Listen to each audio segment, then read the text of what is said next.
Okay. Oh, wow. It changes a lot. All right. Thank you very much. I should start by thanking the organizers for their very kind invitation here. And all of you who are just entering the room for, well, paying attention for what I'm going to say in the next 15 minutes, all right? So this is not an easy task, okay? I've been asked to give you some kind of broad overview on cosmology, astroparticles, linking to particle physics, so that it also serves as an introduction for the course next week, and that's very, very difficult. What I've tried to do instead, or well, not instead, but just as a small approach to that problem, is trying to focus on the following question, which is, can cosmology or astroparticle physics give us any idea of what is the scale of new physics? Okay, you may have already heard from the lectures earlier this week, okay, that the standard model is incomplete, that we need to have new physics because of different reasons. Since I'm going to concentrate on cosmology and astroparticle physics, you won't be surprised that I will be talking a lot about dark matter. And my question today is precisely that, okay, can any of these, either theoretical approaches or observations, inform us on what is the scale of the new physics that we need? Okay? We may not be able to answer that question, or the answer to that question may be no, okay? But at least we're going to have a kind of interesting roadmap, which is going to take us from, I would like to start by just making a very, very quick introduction to cosmology. It's just the very few ingredients that I'm going to need in my talk. I'll concentrate just a tiny bit on dark matter. You're going to have a following up lecture by Tracy Slatier next week. So I hope that I'll give you some material that you can use as an introduction for that lecture. And I'll try to answer the question whether the dark matter problem has anything to do with the electroweak scale. Okay, for those of you that have already heard this from various sources, you know where I'm going. Okay, I'm going to the weakly interacting massive particle paradigm, which I will try to derive a little bit more carefully from the Boltzmann equations. Just as a kind of interlude, I will mention 3, or if I don't have time, at least 2 happy times where we thought we had detected the WIMP. And since we have not detected the WIMP, spoiler alert, I'll try to move it to a different kind of dark matter production, okay?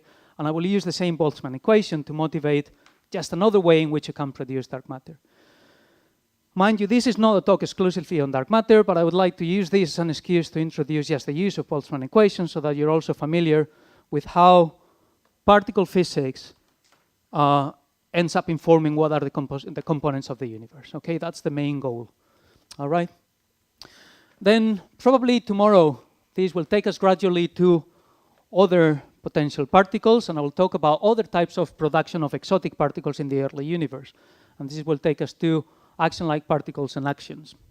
And then eventually, probably I will try to also mention some issues on new physics and neutrinos. Okay?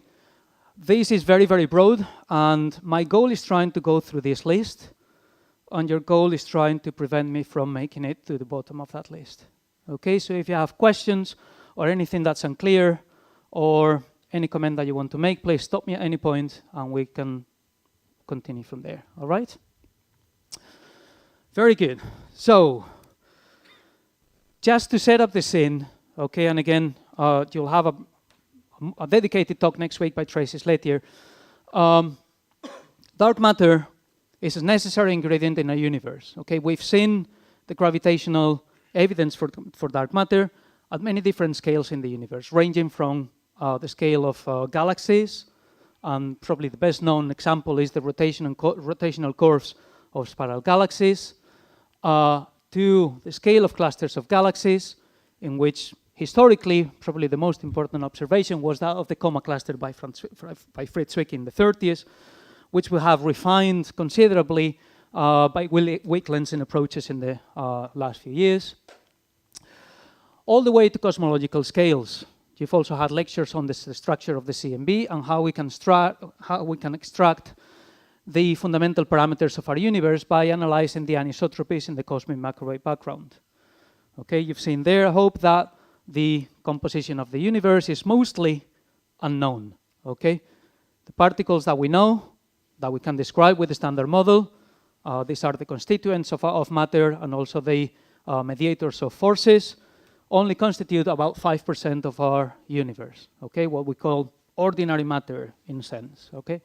All the rest is unknown. I'll be concentrating on a part of that unknown for the first few bits of this talk, which is dark matter, but you've also had a lecture on dark energy. So all of this points towards there being something else. And again, there are good reasons to believe that it is, or that it could be a fundamental particle. All right, so that is the premise for what is about to come now.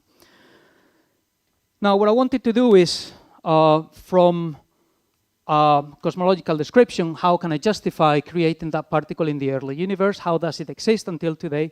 And how can I relate the abundance to whatever particle physics is taking place in the early universe? Okay, and to do that, I have to go through at least 5 or 10 minutes of cosmology. Okay. I think that you're already, well, I hope that you're already more or less familiar with this, okay? But the universe is isotropic and homogeneous. And the solution to Einstein's equations for that kind of universe is given by this metric here, okay? Which is the Friedmann-Lemaitre Robinson-Walker metric, okay? Or FLRW for short. In here, what we have is a, well, I'm generalizing this to particular curvature, which we're going to take 0 because that's the observational data for our universe. And we have a scale factor A, which can be understood if you want, as depending on time, corresponding to an expanding universe, or if you want also to a contracting one. I'm giving you, oh, by the way, okay, all these slides are going to be online. And what I also wanted to do here is give you material so that you can also work offline, okay? So there are going to be many more technical details that some of which I will skip, but I wanted you to have all of that in the on the slides, okay? I hope that that's fine. In particular, I'm also writing here the components of the metric so that you can also derive later on the Boltzmann equation by yourselves, all right? Cool, so like I was saying, A is the scale parameter, and I mean, it is customary to define comoving, or it is used to define a comoving scale in which we factor out the expansion of the universe. This is particularly useful when you're talking about, for example, dark matter particles or any other exotic that remains, whose number abundance remains constant throughout the evolution of the universe, okay?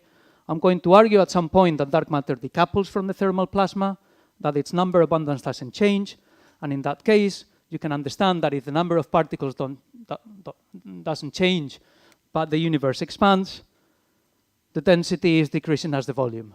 Okay, so the scale factor is taking care of that. Normally, if we work in comoving units, or if we divide by the volume, we will have a comoving quantity or a constant quantity that we will call the yield later on. The expansion of the universe is dictated or is described by the Hubble parameter, which is nothing but the time derivative of the scale parameter divided by itself. And for the remaining of this talk, I'm going to be assuming that we live, or that this description is that of a radiated, dominated universe. Okay? And MP is the mass, the Planck mass. Okay? Now, does it make sense to consider that we live in a, that we are describing the universe when it is radiation dominated? Well, let's just go through a brief history of the universe, okay? And the universe, okay, from the era of inflation, which Ben hinted in his talks, all until today has undergone different processes. Okay, this is the other way around, isn't it? Inflation is not here, inflation should be down there. Okay, sorry for that. Now it's fixed. Right, so all the way from inflation until today, okay, the universe has undergone different processes, all right? We know that most of the interesting part for particle physics like myself happen in the first minute of the universe, okay?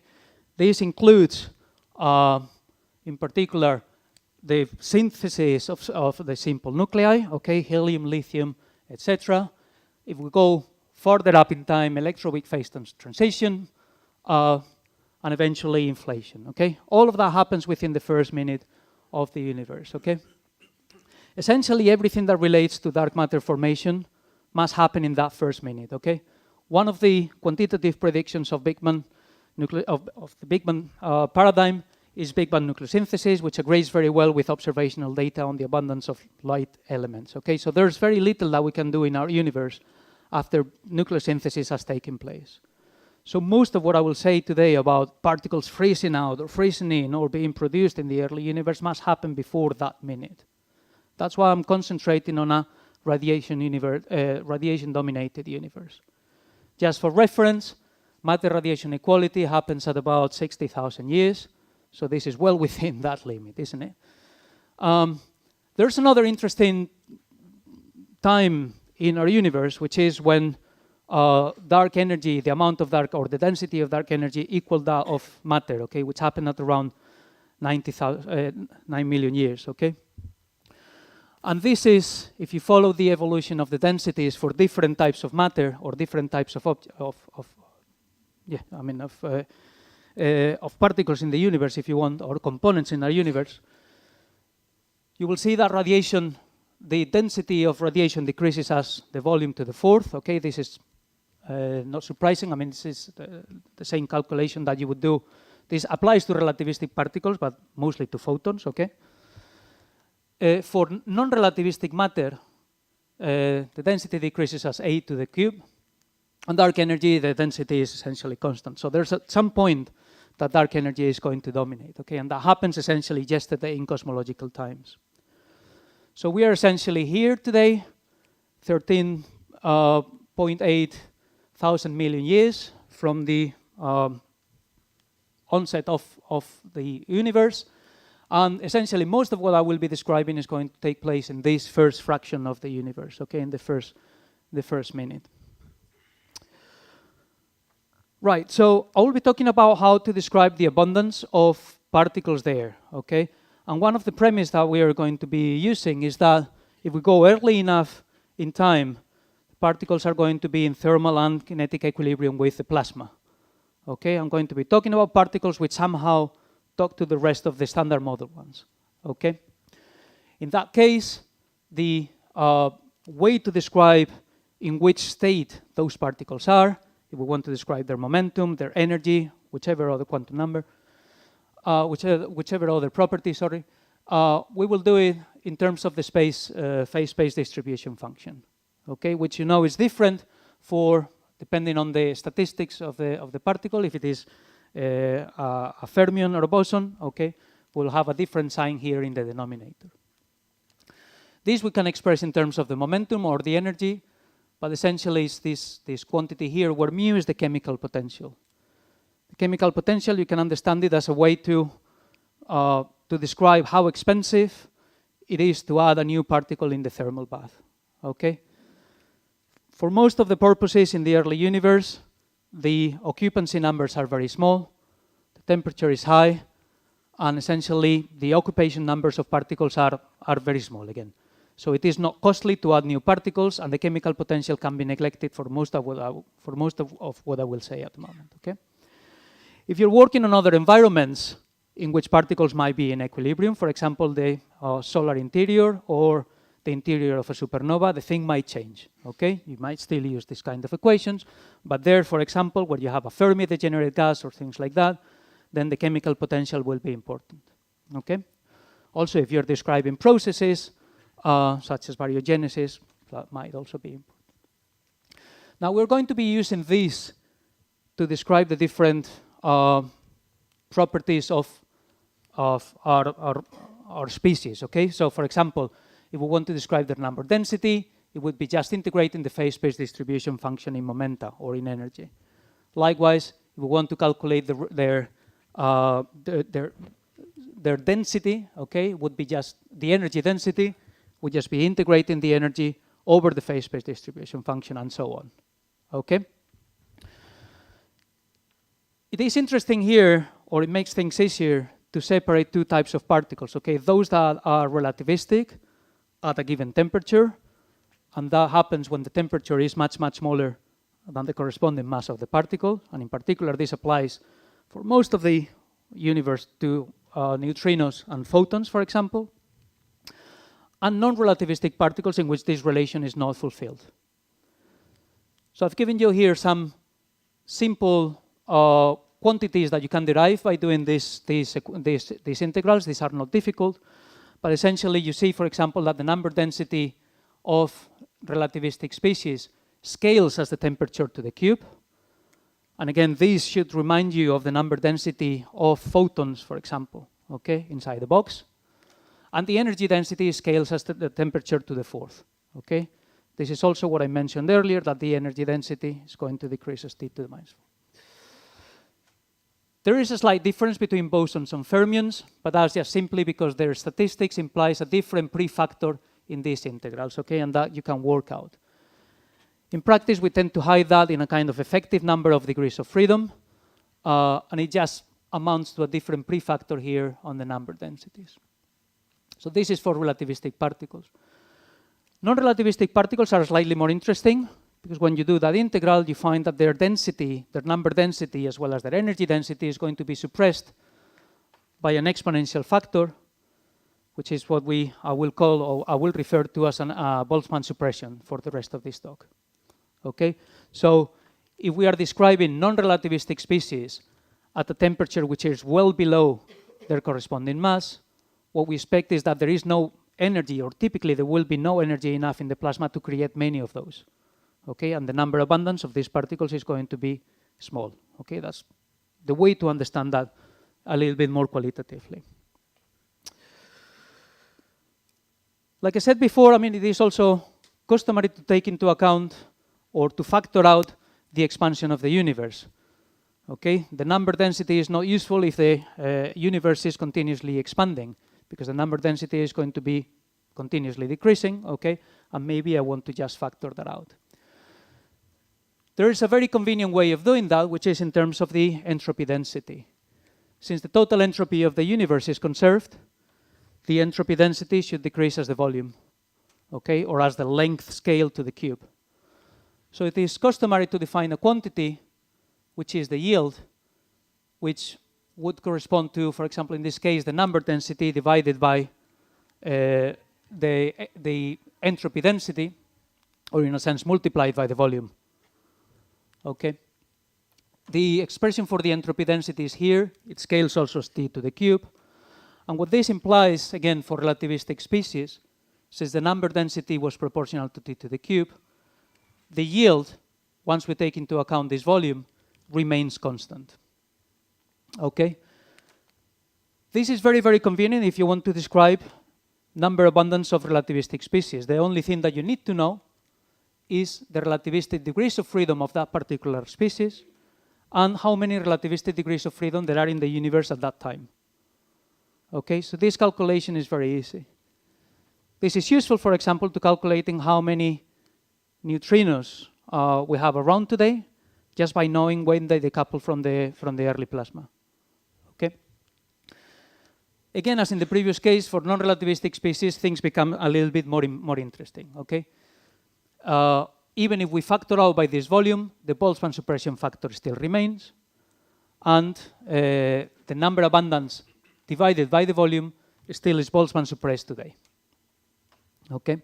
Again, these are expressions that you can derive yourself, and I encourage you to do it. And if you have any questions, you can ask me also tomorrow. Okay.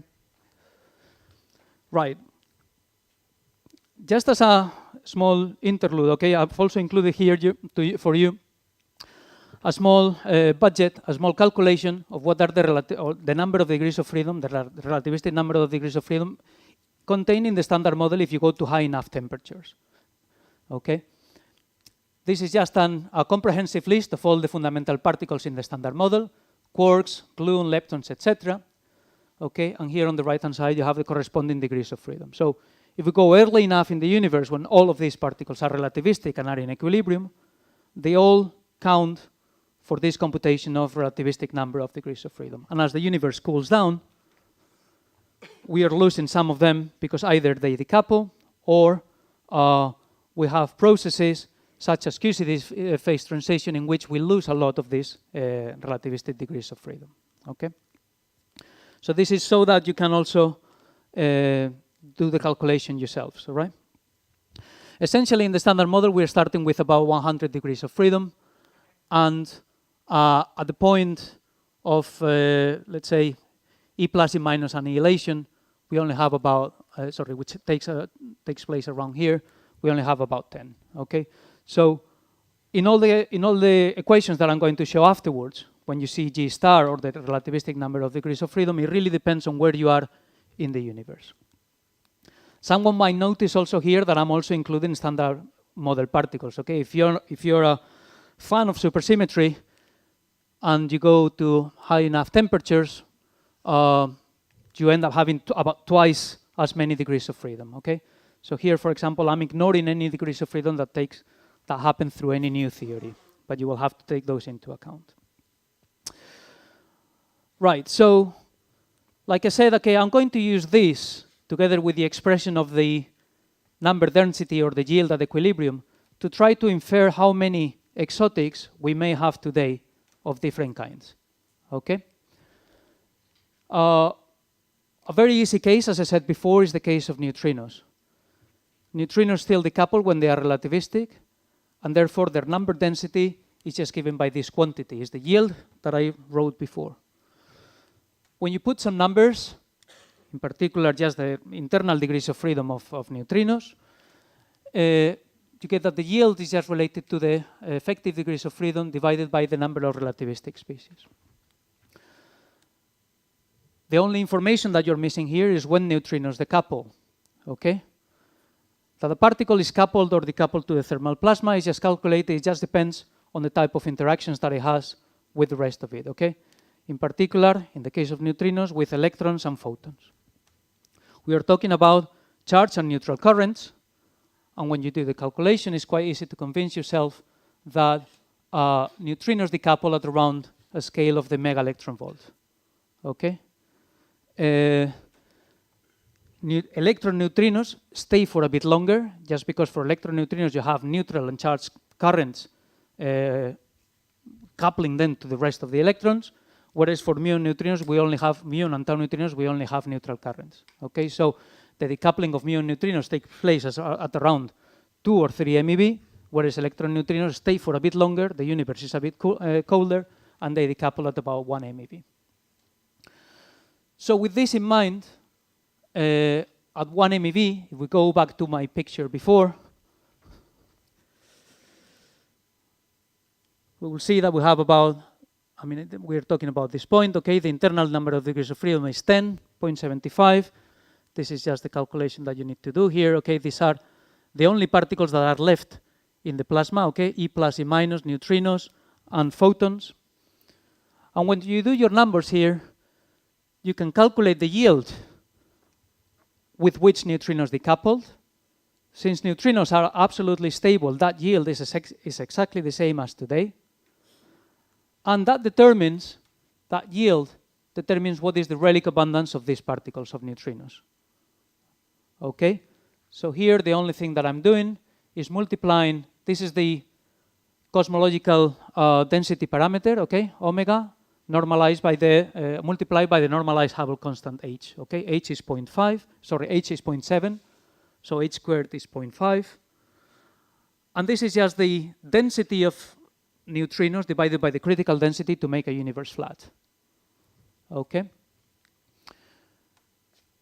The density, you can just express it as the mass times the number density, and the number density is the yield divided by the entropy density, which I'm multiplying here.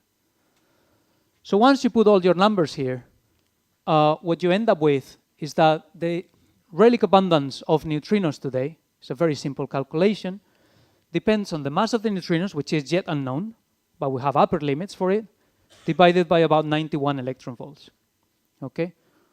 And this argument should convince you that there aren't enough neutrinos to account for dark matter, okay? There are neutrinos around, but with the current limits, which are about of the order of the electron volt, you can see that they can only contribute to a very small fraction of the total amount of dark matter, but they are there, okay?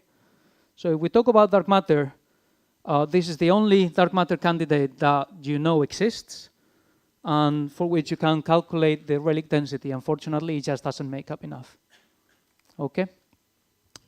As you will hear from Tracy, probably neutrinos also have some other problems, but at least now we can compute them.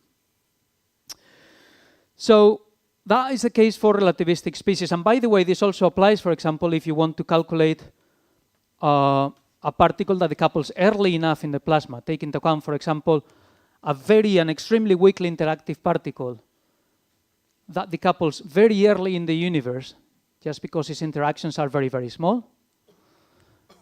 Well, there the number of degrees of freedom is going to be different. I'm thinking, for example, of a particle which only has, say, for example, gravitational interactions, such as a gravitino or something like that, okay?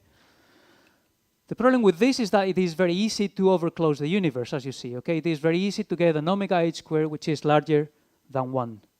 And that's a typical problem of exotics in the early universe, that you overproduce them, okay? And that's something that is normally dealt with, or that's one of the many reasons, or one of the various reasons why we also have, that we also think that inflation is a good paradigm, okay? It gets rid of all these exotics. Right, so that was regarding relativistic species. What happens with non-relativistic species? Consider, for example, a massive particle that is stable, but that can interact with the plasma in the early universe. Okay, here, this plot has a horizontal axis in which I'm representing 1 divided by time. T to the minus 1 is essentially a measure, is proportional to time. 1 divided by temperature, which is proportional to time. So time goes from left to right, okay? We are living essentially, well, not here, but here. And this is the very early universe, okay? I'm normalizing it by the mass so that you can have a very clear visual idea of where a particle is relativistic and when it is not. Okay, a particle is going to be relativistic when this fraction is closer to 1, and it's not going to be relativistic for all the rest of the plot. Okay? And like I said before, okay, this is the yield or the comoving number density for a particle which is not relativistic.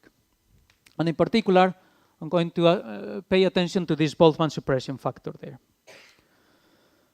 So what we see is that as the time progresses, if the particle remains in thermal equilibrium with the rest of the plasma, their number density or the yield is Boltzmann suppressed and very quickly decreases. Okay, it goes to 0. Notice that in the relativistic limit, the yield is independent of time or independent of temperature. Okay, that's what corresponded, that links to the solution that I showed before. Okay, neutrinos would decouple when they are still here. What does this tell us? Okay, this tells us that for example, if we are looking for, or if we are trying to explain the existence of dark matter through this kind of evolution, something must happen that makes dark matter fall out of equilibrium at some point. Okay. If a dark matter particle was in thermal equilibrium throughout the whole history, its abundance today would be essentially 0. And that applies to absolutely every other particle, okay? So one of the solutions to that is that, okay, my particle, the interactions that govern how my particle is talking to the rest of the plasma are not strong enough to keep it in equilibrium at late times. How is that possible? Well, on the one hand, as we go forward in time, the number density or the density in the universe is also decreasing, okay? So the interactions happen less and less often. And also there's an energy dependence in the interaction term that we should also take into account. So there's at some point in which scattering processes or annihilation processes or any other process that you can think of in which your dark matter is interacting with the early plasma, it's just not happening quick enough to keep that particle in equilibrium. And at some point, at this point, is when this process that we call freeze out takes place. Freeze out just means that the number density that the particle had at that time is frozen until today. Okay?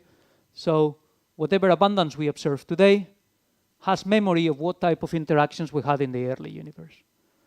And this brings me back to my early question, okay, which is, okay, there is actually a way in which the universe is informing me about what is the fundamental scale of nature, okay, or new physics in this case, okay? Just by looking at the abundance of dark matter particles today, I can infer what their annihilation cross-section was, or scattering cross-section was, and that informs me at least of what is the new scale of physics there, okay? This is what and I'll develop it a little bit more today, but this is what we call the WIMP paradigm, or the weakly interactive massive particle paradigm. Because if you do this exercise, what you find is that a very adequate interaction scale is the electroweak one. Just by coincidence, it happens that a generic electroweak scale, a particle with a generic electroweak scale interaction would decouple at the right time, okay? And here you have to put some quotation marks, okay? Because it is not, it is a bit more subtle, okay? The devil is in the details, but typically a particle with a coupling of the order of 10 to the minus 2 would decouple at the right time. I've actually proposed this as an exercise also to warm up for Tracy's course later on, okay? So if you want to tackle it, okay, this is my exercise here. Well, this is a very simple one. And I will complicate it a little bit later on. But essentially is, okay, we know the density of dark matter today, which is about 0.1 in terms of omega h squared. And from this, we can infer the yield with which particles must decouple. Doing this simple exercise, which is again the same thing that I did for neutrinos, you find out that in order to have a relic density of order 0.1, the yield at decoupling has to be of order 10 to the minus 10. Now let me go back to my plot before. 10 to the minus 10, 10 to the minus 11, there is a dependence there on the mass. Okay, I agree. If you see here, in particular, this is divided by the mass of the WIMP. So it can vary various orders of magnitude.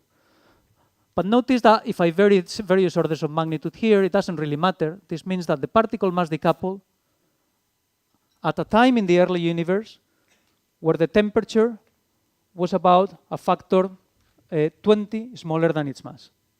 Okay, so this is consistent. Okay, the particle is non-relativistic when it decouples, and in order to have the right relic density, you have to do that here. Okay, so the WIMP paradigm is actually surprisingly flexible.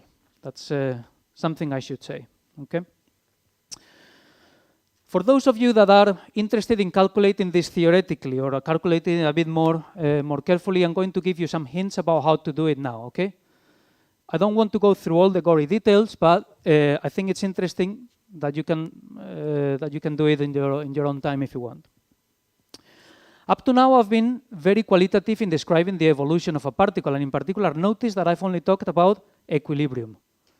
All this non-equilibrium, I've just skimmed through very, very quickly.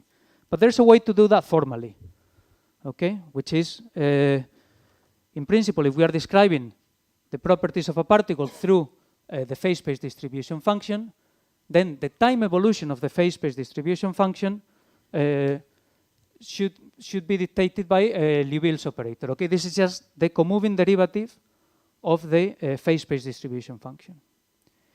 If we are in a gas of particles where nothing else happens, where we are not creating or destroying particles, the right-hand side of this equation should be a 0. So this is just telling us how the energy density and the number density of a particle is evolving without any other type of interaction, just by energy and momentum conservation, okay? The fact that we are having a comoving derivative here, okay, is just because we want to do this in a relativistic framework, okay? I've written this for you here, okay? The Liouville operator written in a covariant way, and not surprisingly, it depends on the kind of universe that you're in, okay? The geometry of the universe is contained in the metric here, okay, or in the Christoffel symbols that you can derive from the metric that I showed in the very beginning of the talk. Okay, so by starting with this Liouville operator and taking into account the affine connection that corresponds to an FLRW metric, you can just derive the left-hand side of this equation very easily, okay? I'm just giving you some hints here on how that is possible, but most of it is simplified by the fact that we are living in an isotropic and homogeneous universe. Most of the derivatives that happen inside these Christoffel symbols vanish because the phase space distribution function does not depend on anything that is not time or energy. It doesn't depend on the position and it doesn't depend on the direction. Okay? So, again, Everything that I'm labeling here as an exercise, I know I'm being I'm giving you a lot of homework. That's not the point, okay? But all of this you can tackle at your own time whenever you want. So this little exercise, I'm asking you to just rewrite the Liouville's equation, the Liouville operator for an FLRW universe. And you see that, again, the geometry of the universe ends up being contained in this part, which, again, not surprisingly, ends up being related to the expansion parameter or the Hubble parameter of the universe. Okay? Now, ultimately, we're interested in the evolution of the number density, so we want to apply the Liouville operator to the phase space distribution function and integrate it, because the number density is just integrating the phase space distribution function. And when you do that, again, little exercise number 2, you end up with a more familiar phase. No? I don't know how many of you have seen this when we start, for example, with Boltzmann equation. And this is very typical, for example, in reviews for dark matter. Okay, you say, okay, dark matter in the early universe is following Boltzmann equation, which is the time derivative of the number density plus this term, which appears quite mysteriously. It is not mysterious at all. Okay, this appearing just from this part here. What I wanted to point out here is that if you wanted to change the geometry of the universe, if you wanted to introduce some, let's say, non-standard kind of cosmology in which you have some epoch of acceleration or kination or anything, you would be modifying this term here, okay? Your Boltzmann equation would be different, but if you start from early enough, you would be able to derive it very easily. Now I'm missing what's happening on the right-hand side of that equation, and that's where particle physics enters. Okay? Yes? I have a question about the Liouville operator. As I see it, you treat P mu as like you have 4 components of P mu, and they're all independent variables. So 2 slides ago, I'm a little bit confused. How do you impose this constraint that your particle has some fixed mass? Like even earlier.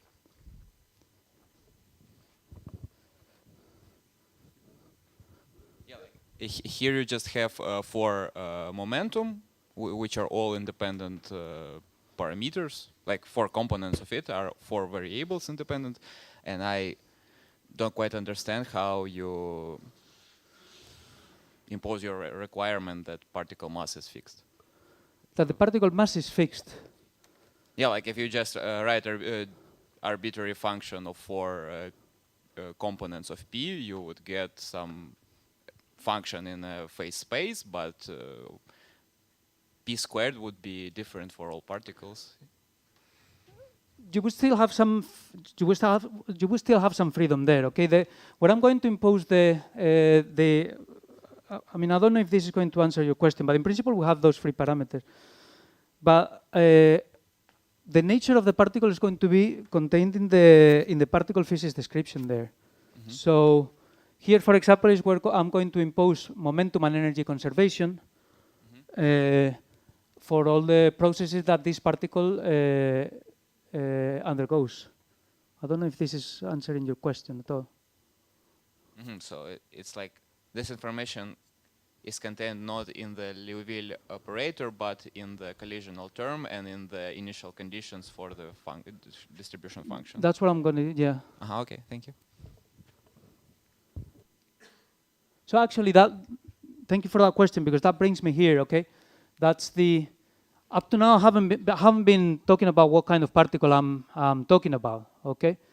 And it is here that I'm going to be introducing the different interactions that this particle takes place, okay? And in particular, I mean, notice, for example, I've simplified this. Again, I'm not going to talk about all these details here, but I just wanted to talk, for example, about processes in which the number density or the number of these particles are changing, okay? Either these particles are annihilated or created or whatever. These are eventually particle physics processes that I'm just describing. I just want to describe the probability of these processes taking place. So this is ultimately related to the scattering cross-section, annihilation cross-section, or even before integrating, if you want, the corresponding matrix elements of these processes, okay? Here is what I'm imposing momentum and energy conservation for all these various processes, okay? And in particular, typically for the case of WIMPs, we have the forward and backward creation and destruction from this, or annihilation and creation from these 2x2 processes, all right? Ultimately, the reason I'm showing this equation here is because for those of you that are familiar with collider physics, this is like describing a process in a collider where you don't know the initial parameters, or you don't know the initial conditions of the state. Notice that here I'm integrating a matrix element, but I'm integrating it in the phase space of the 4 particles that are involved in this process. So if you were working in collider physics, you would only integrate typically to the final states because you know with which state you're preparing your initial particles. You know what is the energy and momentum of the initial particles. Okay? Here in the universe, we don't know that. We have to integrate those to all the possible initial states. And that's why we're integrating on the phase space of the initial particles with the corresponding phase space distribution functions, okay, which tell us what is the probability of finding the initial particles with this or that particular state. So if you want to see it, again, if you're more familiar with the collider description of interactions, this would be like a scattering cross-section which is thermalized, okay, on which I'm doing an average of what are the initial and the initial states, okay? Right, all of this, I'm just going to argue that is contained in this term, which is the annihilation cross-section, okay, or the interaction cross-section. And this gives you, I was going to say a familiar, probably you've seen this as the Boltzmann equation, but I'm afraid that I made a mistake here, and this is not a minus, this is an equal. We're missing here an equal minus, okay? Should be equals minus the annihilation cross-section times this, okay? Right. Again, I didn't want to start from this Boltzmann equation. I just wanted to give you enough elements so that you can derive it yourself. Okay, the collisional operator or the particle physics enters on the right-hand side, and the cosmology is on the left-hand side of this equation. Okay, so again, if you're changing your cosmological parameters or anything, you would be altering this term here, and if you're changing your particle model physics, you would be moving there. Right, so the only thing that you have to do now is solve it, and solving this equation is not particularly difficult numerically. Analytically, it's a bit less trivial, okay, but there are some approximations that you can make. Eventually, and that's what I wanted to get, the final relic density is going to be proportional to a series of quantities in which the speed of light, the Planck mass, and the entropy density of the universe today appear. These are quantities which are vastly different. And then in the denominator, we only have something which is essentially proportional to annihilation cross-section. So there's a tremendous coincidence that the numbers on top, again being so diverse, they end up being of the order of 10 to the minus 10 GeV minus 2, which may not tell you much, but is typically a scattering cross-section for electroweak scale interactions. Okay, so this is what's behind this WIMP or paradigm. Okay. Now, this is only one possible solution, and that's what I wanted to stress today. Okay, is therefore nature informing us of what is the WIMP, or what is the scale of new physics? Is new physics a WIMP? And this is almost a question that takes us back almost 20 years, because back then we were very convinced that that might be the case. WIMPs are extremely convenient. If my new dark matter particle has electroweak scale interactions, that means that I can detect it in many different ways. Electroweak scale interactions are not particularly annoying, okay? We've seen electroweak scale interactions in colliders, for example, so that means that I could create dark matter particles in colliders. We could detect dark matter particles directly through their scattering with ordinary matter, and we may even see annihilation of dark matter particles in the sky. All because the electroweak scale is not too bad. And actually, and I think I might probably finish with that, okay? There were various instances in the past decade where we thought we had seen a WIMP, okay? One of those was in the so-called direct detection experiments. And direct detection experiments, what you're trying to see is the scattering of dark matter particles with ordinary ones, with nuclei inside a detector. Again, the main quantity is the scattering cross-section. you're looking at the probability of seeing dark matter particles in underground experiments.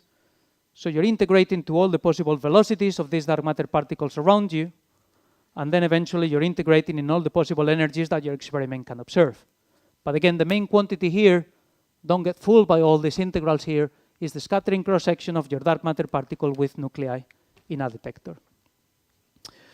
Well, there's an interesting factor here, which is the velocity distribution function, which depends on the time of the year at which you're seeing it. And a very clever way of looking for dark matter was trying to observe the variability of this observation with time.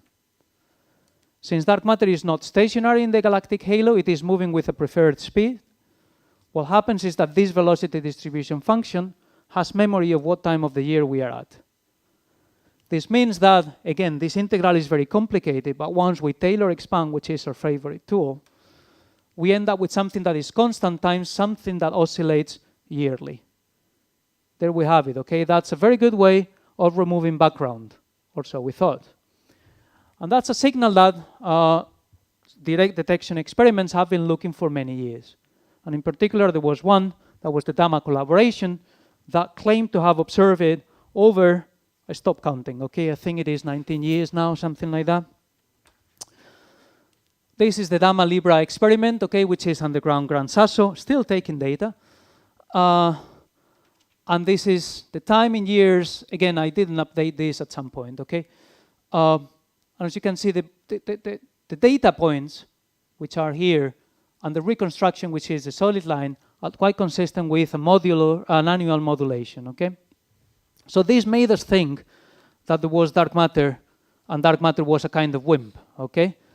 And just as a kind of personal record, when the first data from DAMA Libra came out, I was working on string theories, and then I thought, okay, oh my God, they discovered dark matter, so I need to change fields. And that's where I started looking for dark matter in various ways. So right, it didn't happen. This made me change my mind. The DAMA Libra experiment, or the results from DAMA Libra, have not been confirmed. There have been other experiments looking for the same signal or different signals that have not seen WIMPs. Okay? The orange line here corresponds to DAMA Libra, or in this case, Cogent. Sorry, no, this is DAMA Libra. And the blue results correspond to, for example, a search done by CDMS, showing that there was no annual modulation. However, CDMS was not an experiment looking for annual modulation per se, or at least not with the same target. These are more recent results by a Spanish experiment, which is ANAIS. And ANAIS has almost conclusively ruled out most of the regions of the parameter space where DAMA Libra could be due to WIMPs, okay? So at the moment, if you ask me now, maybe this isn't WIMPs. We don't know yet what it is, okay, though. But so this is one time we thought we had discovered WIMPs, but maybe we haven't. The other time, and I think I will finish with this, was by looking at potential dark matter annihilation from the galactic center. And this is the gamma rays from our galaxy. The galactic center is just here, as seen by the Fermi-LAT satellite. Most of what you see here is emission from the galactic disk, but once you take that out, you get the residue here that's quite resistant and doesn't just go, okay? This is something that I hope that Francesca Calore would also talk about next week, and so you can ask her a bit more clearly, okay? But in principle, this made us think that there was something else going on in the galactic center other than the emission from the sources that we knew. But here, the key point is also what are the sources that we know, okay? And it turns out that although this could be potentially due to dark matter, and actually a very convincing argument was as well that if we try to reconstruct the annihilation cross-section that a dark matter particle must have to explain that, you end up with something that resembles a WIMP, okay? The annihilation cross-section was remarkably close to this 10 to the minus 26 centimeter cube per second. So this also made us all think that, oh, that might be a WIMP. and a mass which is also very, very close to what you expect for a classical WIMP. Okay, it almost looks too perfect. Okay, a mass of 20 to 100 GeV. Again, this wasn't confirmed, and actually there are potential astrophysical sources, in particular pulsars, that can mimic that particular signal. Okay, so again, hold your enthusiasm. This might not be the dark matter you're looking for, and we may have to look somewhere else. Okay, I will continue arguing tomorrow that even though again, cosmology might tell us, okay, maybe the wake scale has something to do with dark matter, this might be just narrow-minded, okay? Maybe if we look at different ways of producing dark matter or other objects, different scale emerges, okay? This doesn't mean that this was wrong, but it may mean that we have to look somewhere else as well, okay? So let me just leave it here so that there's time for questions, yeah?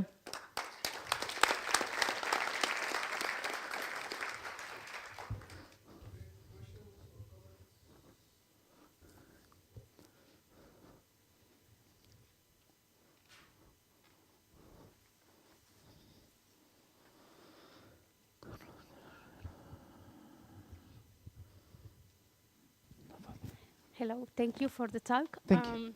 You mentioned that maybe the dark matter are WIMPs. And so I wonder what type of particles the space-time is made of. It has the property to bend with the presence of matter. It has the property to what, sorry? To bend, to curve with the presence of matter. What type of particles is the space-time made? Because the space-time is bent with the presence of matter. It's made of what type of particles? What do you think?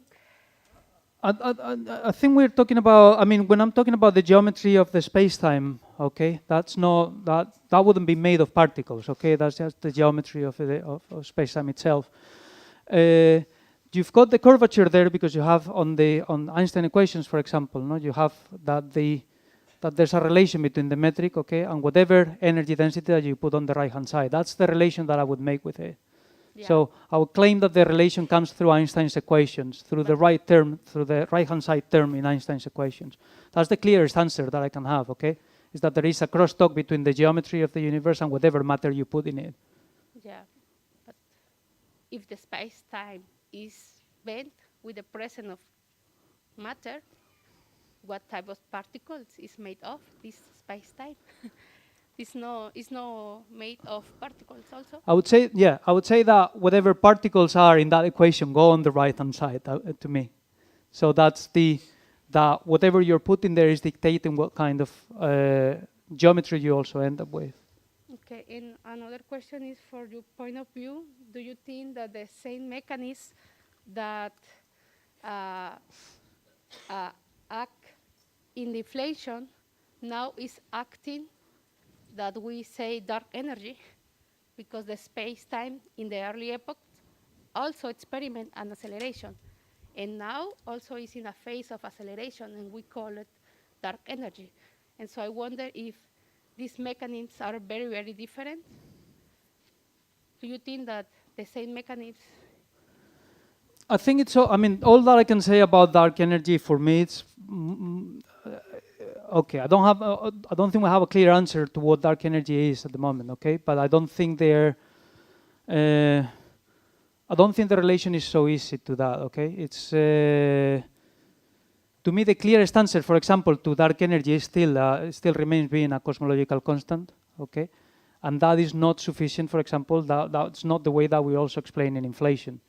So you can have, even though the outcome is in this sense is similar, I don't think that would be the same answer. That's as far as I can tell, but I don't know if anyone in the audience can venture a more educated answer.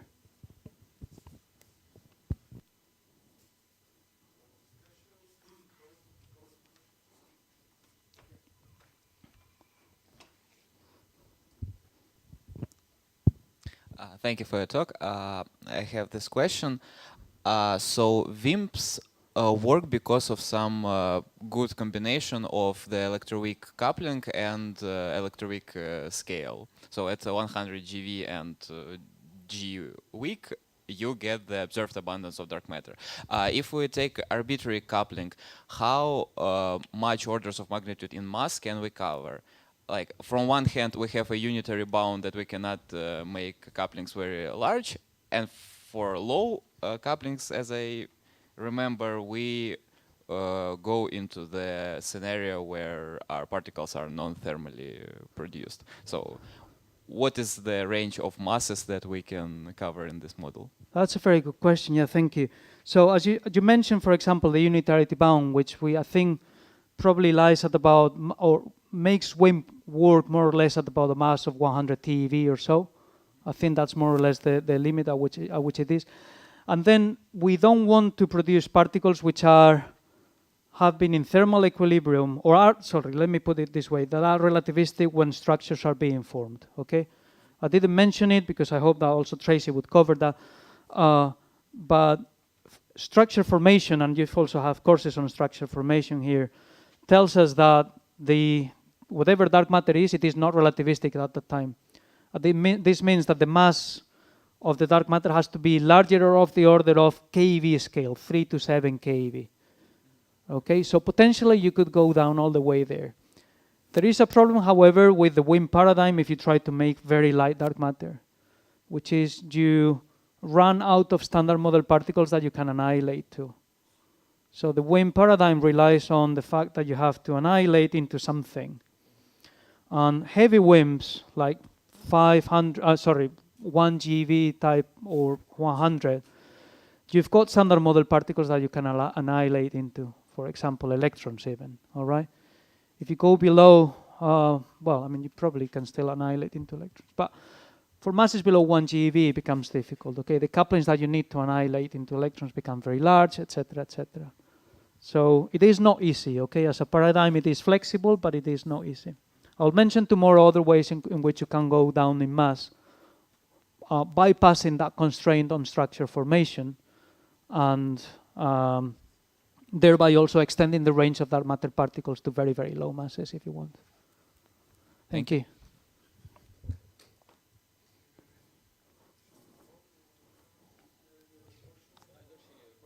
Last chance for asking David this time. Well, last chance.